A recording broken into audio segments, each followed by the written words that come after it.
Thutha wa kamiti iria yamurirwo gutafarira mihang'o ya gucagurwo kwa makamishina ero wa kamiti ya ithurano na mihaka IEBC gukorwo irugamitie mihang'o eno kwa ihinda riu mutaratara uyu werekeire gucokio baraginyo kamiti ya WUIGUANO gatagati ga thirikari na mung'ethaniro ukiguanira kumbwo weru gwa kamiti ino. Kamiti ya WUIGUANO yendekithitie kuongererwo kwa AMEMBA kuma 7 nginya 9 na kwambĩrĩria mĩhang'o ĩno thutha wa kumbwo hatarĩ gĩtithio angĩkorwo mbunge cierĩ nĩ cikũhĩtũkia rĩendekithia rĩrĩ. We have come to an agreement that we shall have a reconstitution of the IEBC selection panel,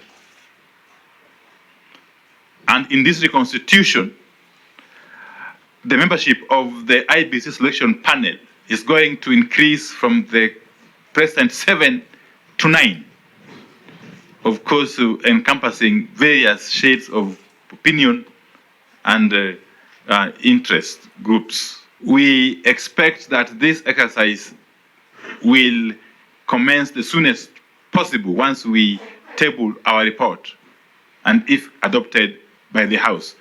Monday, the technical teams and the secretariat will embark on making sure that all the issues that we have agreed upon are put in the necessary framework that we have approved. Wana mĩhang'o ya kumbwo weru gwa kamiti ĩno ĩkĩaragĩrwo kũriona kĩũria gĩa kana AMEMBA kenda arĩa mekwamũrwo nĩ megũkorwo na ihinda rĩiganu rĩa gũtabarĩra mĩhang'o ya gũcagũra makamishina erũ IEBC amwe na mũikarĩri gĩtĩ aya nao magĩtanywo kũng'ethera ndeto ĩkonie ũgai wa mĩhaka gũgĩkinya mweri wa gatatũ mwaka ũkĩte. Hamwe na OB wa kamiti ya IEBC egea agenda ya kamiti ĩno nĩ ndeto ĩgiĩ waragania ithurano-inĩ.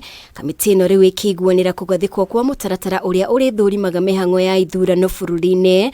Mũikarĩri gĩtĩ wa kĩama kĩa UDA Mbarire akiuga gũthondekwo kwa mũtaratara ũyũ nĩguo gũkorwo kũrĩkĩte kwa ihinda rĩa ciumia igĩrĩ ciũkĩte. That we've agreed on the development of a framework that is under the electoral justice. We've agreed that we develop a framework on the audit of the electoral process. That is going to be done in the next 2 weeks. We should be able to have a clear framework about that. Kamiti ĩno ĩbatie gũkorwo ĩrĩkĩtie mĩhang'o ĩno tarĩki 28 mweri ũyũ no nĩ ũrĩtie mbunge ĩmongerere thikũ ingĩ 30 ĩkorwo ĩtirihĩte na gũtemania riboti yayo. In view of the work that awaits us, we are requesting the National Assembly and the Senate for an extension motion of another 30 days for this committee, so that in case we are pressed by time, we are able to finish whatever it is that is remaining, because we feel we are now at the very last phase that is very critical and we must do a good job for this country. Mamwe marĩa kamiti ĩno ĩraiguanĩire mũthenya wa ira nĩ kũmbwo kwa wabici ya mũtongoria wa mũng'ethanĩro hamwe na kũgathĩkwo kwa watho wa maiganania.